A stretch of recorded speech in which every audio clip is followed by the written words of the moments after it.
আপনারা কারা কারা একা একা যখন নামাজ পড়েন, নফল হোক সুন্নত হোক বা ফরজ হোক, যখন নামাজ পড়েন প্রায় রাকাতে সূরা কুল হুয়াল্লাহ পড়েন কারা কারা? একটু হাত তোলেন তো। আচ্ছা, হাত নামান। খুশি হইয়া হাত তুলছেন, মনে করছেন প্রশংসা পাবেন। প্রশংসা না, বরং একটা বদনাম পাওয়ার ভয় আছে। সূরা ইখলাস, এটাকে আমরা সাধারণত কুল হুয়াল্লাহ সূরা বলি, তাই না? ইখলাস মানেটা কি?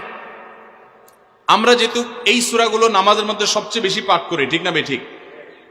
এই সূরাগুলো অর্থাৎ শেষের দিককার সূরাগুলো আমরা যেহেতু বেশি নামাজের মধ্যে পাঠ করি, এই সূরাগুলোর অর্থ যদি আমি জানি, ব্যাখ্যা যদি আমি জানি, তাহলে নামাজের মধ্যে মনোযোগ ধরে রাখা সহজ হবে। কারণ আপনি মুখে কি পড়তেছেন আপনি নিজে অর্থ বুঝেন না, মন্ত্রের মতো পাঠ করতেছেন। যদিও না বুঝে পড়লেও আপনি সওয়াব পাবেন, কিন্তু না বুঝে পড়লে তো আর এই কোরআনে আল্লাহ কি বলেছে এটা আপনি জানতে পারবেন না। না জানলে সে অনুযায়ী আপনি আমলও করতে পারবেন না। এই জন্য আমাদেরকে বুঝতে হবে। এই জন্য সূরা ইখলাস সম্পর্কে আমরা জানি। ইখলাস এই সূরার নাম, সূরার নাম হলো সূরাতুল ইখলাস বা ইখলাসের সূরা। ইখলাস শব্দের একটা অর্থ হলো পিওর করা, খাঁটি করা। তার মানে আমাদের ইবাদতটা শুধু আল্লাহর জন্য হবে, খাঁটি হবে, এখানে কোনো ভেজাল অন্য কারোর জন্য সেটা হবে না। আমাদের দোয়াগুলো সব শুধু আল্লাহর জন্য হবে, খাঁটি এবং ফ্রেশ ভাবে আল্লাহর জন্য নিবেদন করবো, সাথে আর কারোর সেখানে শরিক করব না। এই জন্য এই সূরার নাম ইখলাস, যে এই সূরার মধ্যে আল্লাহর ইবাদত, একত্ববাদ, তাওহীদ, এটাকে খাঁটি করবার নির্দেশ দেওয়া হয়েছে। আল্লাহর কোনো শরিক নাই, এই জন্য এটাকে সূরা ইখলাস বলা হয়েছে, খাঁটি করার সূরা, ঈমানকে বিশুদ্ধ করা, তাওহীদকে ঠিক করার সূরা। একইভাবে ইখলাসের আরো বিভিন্ন অর্থ এবং বিভিন্ন ব্যাখ্যা আছে, আমরা শুধু এইটুকু বলি। এরপর আসা যাক সূরা কুল হুয়াল্লাহ। কেন আল্লাহ তাআলা এই সূরাটা নাজিল করলেন? কোরআনে কারীমের বিভিন্ন সূরা, বিভিন্ন আয়াত নাজিলের প্রেক্ষাপট আছে, যেটাকে শানে নুজুল বলা হয়।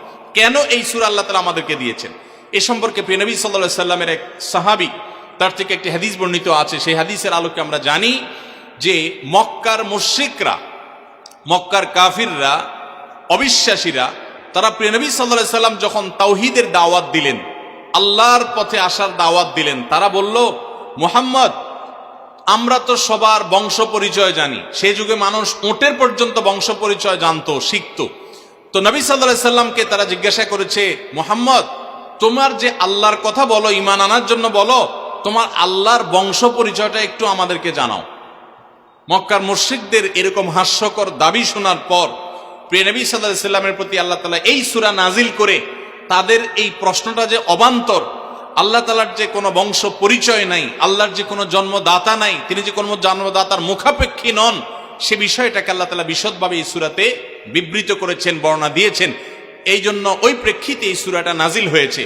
কোন কোন উলামায়ে কেরাম, কোন কোন মুফাসসিরগণ অবশ্য ভিন্ন আরো একাধিক কথাও বলেছেন। তবে এটি সবচেয়ে প্রসিদ্ধ এবং বেশিরভাগ মুফাসসিরদের মত এটি যে সূরা ইখলাস, কুল হুয়াল্লাহ সূরা নাজিল হয়েছে মক্কার মুশরিকরা প্রিয় নবী সাল্লাল্লাহু আলাইহি সাল্লামের কাছে আল্লাহর বংশ পরিচয় জানতে চাওয়ার মতো মূর্খতাসুলভ প্রশ্ন করেছে। সেই প্রশ্নের জবাবে এই সূরায় আল্লাহ রাব্বুল আলামিন বিস্তারিত বিবরণ দিয়েছেন। এবার আসুন আমরা এই সূরায় কি বলেছেন আল্লাহ রাব্বুল আলামিন সে বিষয়ে জানবো, এবং সেই সাথে এই সূরাটার বিশেষ ফজিলত আছে। সূরা ইখলাসের আবার স্পেশাল ফজিলত আছে, কি সেটা আমরা জানবো ইনশাআল্লাহ তাআলা। আমরা প্রথমে আসুন সূরার অর্থ আমরা জেনে নেই। কুল হুয়াল্লাহু আহাদ। আমার সাথে সাথে আপনারা বলেন, কুল হুয়াল্লাহু আহাদ, আল্লাহুস সামাদ, লাম ইয়ালিদ ওয়া লাম ইউলাদ ওয়া লাম ইয়াকুল লাহু কুফুয়ান আহাদ। কুল হুয়াল্লাহু আহাদের অর্থ হলো বলুন। কুল মানে বলুন। এই কুলটা বড় কাফের কুল। আমরা অনেকে কয় রস্যকার কুল ও কুল, বড়ই লিখতে যে কুল লিখি আমরা ওইরকম বলি। এই কাফটা ভেতর থেকে আসবে। কুল কুল কুল বললে তার অর্থ হবে বলো। আর যদি ছোট কাফের কুল, অর্থাৎ বাংলা করস্যকার কুল ও কুল লিখি যে আমরা ওরকম কুল যদি বলেন, আরবিতে তার অর্থ হলো খাও। একটা হলো বলো, আরেকটা হলো খাও। অর্থের মধ্যে বেশ কম আছে না নাই?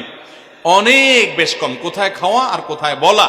এই জন্য এই কফটাকে একটু শুদ্ধ করার চেষ্টা করতে হবে।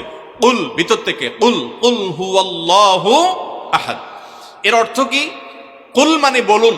আল্লাহ তাআলা তার রাসূলকে বলছেন, হে রাসূল, আপনার ভেতরে যে বিশ্বাস আছে তাওহীদের প্রতি, সেই বিশ্বাসকে প্রকাশ করে বলুন, হুয়াল্লাহু, হুয়া মানে তিনি, আল্লাহ মানে তো আল্লাহ, বলুন যে তিনি আল্লাহ, আহাদ মানে একক, অদ্বিতীয়, তার কোনো শরিক নাই, তার কোনো অংশীদার নাই, তিনি একক। বংশ পরিচয়ে তার থাকার প্রশ্নই ওঠে না। যিনি একক, যিনি অদ্বিতীয়, যার কোনো শরিক নাই এবং যার কোনো পার্টনার নাই, যার কোনো ফ্যামিলির সদস্য নাই, যিনি একক, তার বংশ পরিচয় জানতে চাওয়া এটা মূর্খতা এবং অজ্ঞানতা।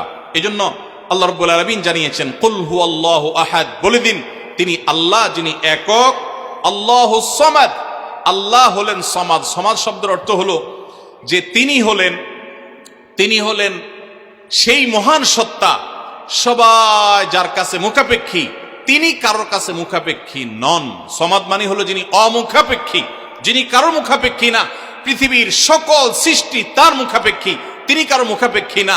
যেহেতু তিনি কারোর মুখাপেক্ষী না, অতএব তার বাপেরও প্রয়োজন নাই, তার মায়েরও প্রয়োজন নাই, তার সন্তানের প্রয়োজন নাই, বন্ধুর প্রয়োজন নেই, তার কারোর কোনো প্রয়োজন নেই। সবার তাকে প্রয়োজন, কিন্তু তিনি কারোর কাছে মুখাপেক্ষী নন। আল্লাহুস সামাদ, লাম ইয়ালিদ ওয়া লাম ইউলাদ, যেহেতু তিনি কারো মুখাপেক্ষী নন, এজন্য তিনি কাউকে জন্ম দেননি। ওয়া লাম ইউলাদ, এবং তাকেও কেউ জন্ম দেয়নি। যেহেতু তিনি কোনো কারো মুখাপেক্ষী না, এজন্য তার বাপমারও প্রয়োজন নাই। আমরা দুনিয়াতে আসার জন্য বাপমার মুখাপেক্ষী, বাপমা ছাড়া আসতে পারি না। যেহেতু আল্লাহ কারো মুখাপেক্ষী নন, এই জন্য তার কোনো জন্মদাতার প্রয়োজন হয়নি। ওয়া লাম ইউলাদ, এবং তিনি কাউকে জন্ম দেননি। কারণ আমাদের সন্তান সন্ততি জন্ম দিতে হয় আমাদের প্রয়োজনে, কারণ আমার বংশধারা ধরে রাখতে হবে, আমার নামটা ধরে রাখতে হবে, আমার সম্পদ রক্ষণাবেক্ষণ করতে হবে, বৃদ্ধকালে আমাকে দেখাশোনা করতে হবে। এইসব কারণে আমাদের সন্তানের প্রয়োজন হয়। আল্লাহ তাআলা যেহেতু মুখাপেক্ষী নন কোনো কিছুর প্রতি, এই জন্য তার কাউকে জন্ম দিয়ে তার বংশ টিকায় রাখারও প্রয়োজন নাই, আবার তাকে কেউ জন্ম দেওয়ারও প্রয়োজন নাই। ওয়ালাম ইয়াকুল্লাহু কুফুয়ান আহাদ, আর তার কোনো সমকক্ষ নাই, তার সমান কেউ নাই, তার সাথে কোন প্রকার সাদৃশ্য হতে পারে এমন আর কেউ নাই। তিনি অদ্বিতীয়, তিনি একক। এই ছোট ছোট 4টি সূরায় আল্লাহ তাআলার 3টি গুণবাচক নাম আল্লাহ উল্লেখ করেছেন। আল্লাহর মূল নাম যেটা, সেটা উল্লেখ করেছেন আল্লাহ, তার জাতে পাকের নাম। আর এর পাশাপাশি আরো 2টি গুণবাচক নাম উল্লেখ করেছেন। এক হলো আহাদ, মানে একক, এটা আল্লাহর গুণবাচক নাম। আর এটা হলো সমাদ, এটাও আল্লাহর গুণবাচক নাম। এই নামগুলো আল্লাহ তাআলা উল্লেখ করেছেন। এই যে সূরাটা, সূরা ইখলাস আমরা জানলাম, এর অর্থ আমরা শুনলাম। এই সূরার ফজিলত কি? 3টা ফজিলত আপনারা শুনেন। 1 নম্বর, নবী করিম সাল্লাল্লাহু আলাইহি সাল্লাম বলেছেন, এই সূরা ইখলাস এটা হলো কোরআনে কারীমের 3 ভাগের 1 ভাগ। বলেন সুবহানাল্লাহ। সূরা ইখলাস বা কুল হুয়াল্লাহ সূরাটা হলো কোরআনে কারীমের কয় ভাগের 1 ভাগ? 3 ভাগের 1 ভাগ। 3 ভাগের 1 ভাগের মানে কি? এই সম্পর্কে কোন তাফসীরবিদগণ বলেছেন, এর মানে হলো গোটা কোরআনে আল্লাহ তাআলা মৌলিকভাবে 3টা বিষয়ের আলোচনা করেছেন। কয়টা বিষয়? এই পুরো কোরআন জুড়ে আল্লাহ তাআলা আলোচনা করেছেন কয়টা বিষয়ে? 3টা বিষয়। নাম্বার 1 তাওহীদ, একত্ববাদ, ঈমান সম্পর্কে। নাম্বার 2 আখবার, বিভিন্ন জাতি গোষ্ঠীর ইতিহাস আল্লাহ এখানে আলোচনা করেছেন। নাম্বার 3 এই কোরআন আল্লাহ তাআলা আলোচনা করেছেন আহকাম বা বিধিবিধান। ঈমানটা মানুষের, বিশ্বাসটা মানুষের সবচেয়ে গুরুত্বপূর্ণ। বিশ্বাস মানুষকে পরিচালনা করে, জন্য কোরআনে এটার আলোচনা সবচেয়ে বেশি। এরপর ইতিহাসের আলোচনা মানুষের অনেক বেশি প্রয়োজন শিক্ষা গ্রহণ করবার জন্য পূর্বের ঘটনাবলী থেকে, সেজন্য সেগুলোও আছে। আর 3 নম্বর বিধিবিধান, মানুষ কিভাবে চললে কোন দিকে গেলে লাভ হবে, কোথায় গেলে ক্ষতি হবে, সে হালাল হারামের বিবরণ কোরআনে আছে। 3টা বিষয়ের আলোচনার মধ্যে একটা হলো তাওহীদ বা ঈমান। এই সূরা ইখলাস এমন একটা সূরা কোরআনের, এই একটা সূরাতে পুরা সূরার 4টা আয়াতের সবগুলো আয়াতে শুধু ঈমান সম্পর্কে, শুধু আল্লাহর জাত সম্পর্কে বলা আছে। বলেন সুবহানাল্লাহ। ভাইরা আমার, এই সূরা ইখলাস বা সূরা কুল হুয়াল্লাহ এটা কোরআনে কারীমের 3 ভাগের 1 ভাগ। এটার একটা ব্যাখ্যা। আরেকটা ব্যাখ্যা হলো, কোরআনে কারীম যদি কেউ পুরাটা পড়তে পারে, যে পরিমাণ সওয়াব সে লাভ করবে। শুধু কুল হুয়াল্লাহ সূরা যদি একবার পাঠ করে, কয়বার? একবার যদি পাঠ করে, কোরআনে কারীমের 3 ভাগের 1 ভাগ তেলাওয়াত করার সওয়াব আল্লাহ তাআলা ওই ব্যক্তিকে দান করেন। তাহলে যদি কেউ 3 বার পাঠ করে, তাহলে এখান থেকে বোঝা যায় যে আল্লাহ তাআলা তাকে পুরা কোরআন একবার তেলাওয়াতের সওয়াব দান করবেন। পুরা কোরআন কষ্ট করে তেলাওয়াত করলে সেটার যে মর্যাদা হবে সেটা অবশ্যই ভিন্নতর। কিন্তু 3 কুল সূরা ইখলাস এটাকে 3 বার পাঠ করলে আল্লাহ রাব্বুল আলামিন কোরআনে কারীমের পূর্ণাঙ্গ কোরআন তেলাওয়াতের সওয়াব পাবেন বলে অনেক উলামা ইকরাম, মুহাদ্দিসিন ইকরাম বলেছেন এই হাদিসের আলোকে। এটা হলো এর দ্বিতীয় ফজিলত। প্রথম ফজিলত। দ্বিতীয় ফজিলত হলো, আমাদের প্রিয় নবী সাল্লাল্লাহু আলাইহি ওয়াসাল্লামের সময়ে তিনি এক দলকে একটা অভিযানে পাঠিয়েছেন। তাদের মধ্যে যিনি ইমাম সাহেব ছিলেন, ওই আল্লাহর বান্দা প্রত্যেক নামাজের মধ্যে যে কোনো সূরা পড়তেন, যে কোনো কেরাত পড়তেন, শেষে সূরা ইখলাসটা অবশ্যই পাঠ করে তারপর রুকুতে যাইতেন। এখন সাহাবীদের মধ্যে একটা প্রশ্ন দেখা দিল যে এই লোকটা প্রত্যেক রাকাত নামাজে সূরায়ে ফাতিহা আলহামদু সূরা পাঠ করার পর যেই সূরাই পড়েন, যেই কেরাতই পড়েন, সাথে আবার কুল হুয়াল্লাহটা কেন পড়েন? আমরা তো নবী সাল্লাল্লাহু আলাইহি ওয়াসাল্লাম কিরম করতে দেখি নাই। তখন সাহাবীরা এসে নবী সাল্লাল্লাহু আলাইহি ওয়াসাল্লামকে জিজ্ঞাসা করলেন, ইয়া রাসূলুল্লাহ, আমাদের ইমাম সাহেব যাকে আমাদের সাথে আপনি দিয়েছেন, যিনি আমাদের সাথে আসেন, এই ব্যক্তি প্রত্যেক রাকাতে অন্য যা পড়ুক আর না পড়ুক এই কুল হুয়াল্লাহ সূরাটা উনি পড়েই পড়ে, এটা উনি ছাড়ে না, এর কারণটা কি? তখন নবী সাল্লাল্লাহু আলাইহি ওয়াসাল্লাম জিজ্ঞাসা করলেন ওই ব্যক্তিকে যে তুমি কেন এই সূরা পাঠ করো? অবশ্যই অবধারিতভাবে সূরা ফাতিহা না প্রত্যেক রাকাতে ফিক্সড, অন্য কোন সূরা তো ফিক্সড না, তুমি অন্য যাই পড়ো সাথে প্রত্যেক রাকাতে কুল হুয়াল্লাহ দিয়ে শেষ করে তারপর রুকুতে যাও কেন? তখন সে সাহাবী বলেন, ইয়া রাসূলুল্লাহ, আমি কেন পড়ি? কারণ কোরআনে কারিমে এই একটা সূরা, সূরা ইখলাস বা কুল হুয়াল্লাহ সূরাটা একমাত্র সূরা যেই সূরার শুরু থেকে শেষ পর্যন্ত সবগুলো আয়াতে শুধু আমার আল্লাহর কথা বলা আছে। কোরআনের অন্য কোন সূরা এমন নাই যেই সূরার শুরু থেকে শেষ পর্যন্ত পুরো সাবজেক্ট আগা টু গোড়া পর্যন্ত সবগুলো বিষয়, সবগুলো আয়াতে শুধুমাত্র আল্লাহর পরিচয় দেওয়া হয়েছে, এমন আরেকটা সূরা নেই। যেহেতু এখানে শুধু আল্লাহর কথাই বলা হয়েছে, এই জন্য এই সূরাকে আমার অনেক বেশি পছন্দ হয়, এই জন্য এই সূরাকে অনেক বেশি আমি ভালোবাসি। আমার আল্লাহর আলোচনা এখানে, অন্যান্য সূরাতে কোথাও ইতিহাস, কোথাও হালাল হারাম, কোথাও বিধিবিধান, কোথাও অন্যান্য আলোচনা আছে, কিন্তু এই সূরায় শুধু আমার আল্লাহর কথা বলা আছে। এই জন্য আল্লাহর মহব্বতে এই সূরাকে আমি অনেক ভালোবাসি, কুল হুয়াল্লাহ সূরাকে। নবী করিম সাল্লাল্লাহু আলাইহি ওয়াসাল্লাম তখন বলেছেন, তোমার এই ভালোবাসার কারণে আমার কাছে ওহী আল্লাহ পাঠিয়েছেন যে আল্লাহ তাআলা তোমাকে স্পেশালি ভালোবাসেন।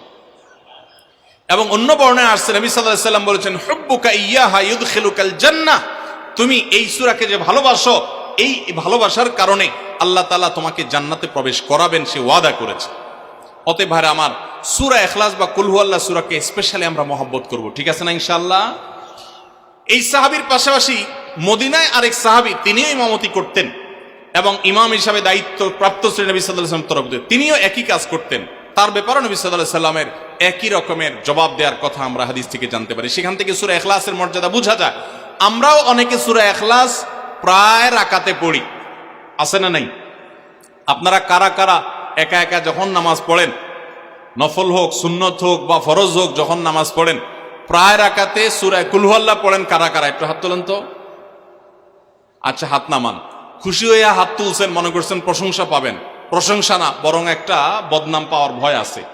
হাতটা তোলাইছি আমি, আপনারা মনে করছেন সবসময় হাত তুললেই শুধু জিতা যায়।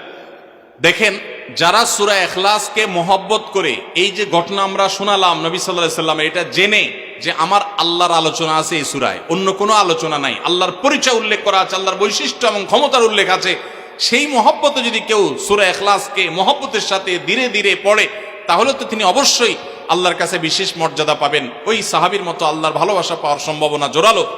তবে আমাদের বেশিরভাগ মানুষ কুল হুয়াল্লাহ সূরা দিয়ে নামাজ পড়ে নামাজ শর্ট করার জন্য, ঠিক না বেঠিক? তাহলে এবার যদি আমি বলি কারা কারা নামাজ সংক্ষেপ করার জন্য কুল হুয়াল্লাহ সূরা দিয়ে নামাজ পড়েন, তাহলে দেখা যাবে হাত ওইগুলো আবার উঠছে। তাহলে সংক্ষেপ করার উদ্দেশ্যে সূরা কুল হুয়াল্লাহ পড়লে সেটার কারণে আল্লাহর কাছে সওয়াব পাবেন না, বরং আপনার নামাজের মর্যাদা আরো কমবে। নামাজ কি সংক্ষেপে করতে হয় না লম্বা সময় নিয়ে করতে হয়? আমরা খাওয়াটা খুব ধীরে সুস্থে খাই, ঘুমটা খুব ঠান্ডা মাথায় যায়, কাজ কাম খুব ঠান্ডা মাথায় করি, শ্বশুরবাড়ি গেলে খুব আস্তে ধীরে যাই, সব কাজগুলো আমরা ধীরে সুস্থে করা পছন্দ করি। শুধু নামাজের বেলা আসলে, জিকির তসবির বেলা আসলে আমরা 4G 5G গতিতে, তুফান মেলের গতিতে যত তাড়াতাড়ি সম্ভব করার চেষ্টা করি। সব জায়গায় গতি ভালো না, মোবাইলের নেট স্পিডের গতি ভালো বুঝলাম, কিন্তু তেলাওয়াত যে যত ধীরে ধীরে করবে, নামাজ যে যত আস্তে আস্তে পড়বে, আপনি মসজিদে লক্ষ্য রাখবেন, আপনার মসজিদে যেই লোকটার নামাজের সবচেয়ে বেশি সময় লাগায়, যেই লোকটার 2 রাকাত নামাজে সবচেয়ে বেশি সময় ব্যয় করে, আপনি নিশ্চিত ধরে নেবেন এই লোকটার নামাজি হিসাবে তত আল্লাহর কাছে প্রিয় এবং শ্রেষ্ঠ। অতএব সময় নিয়ে নামাজ পড়বো তো ইনশাআল্লাহ। আমাদের অনেকেরই তাড়াহুড়া করে নামাজ পড়ার স্বভাব আছে ভাইরা, ভালো না এটা। যাই হোক, তো সূরা ইখলাস আমরা এটাকে সংক্ষেপ করার জন্য পড়বো না, মহব্বত করার জন্য পড়বো আজ থেকে, ঠিক আছে তো ইনশাআল্লাহ।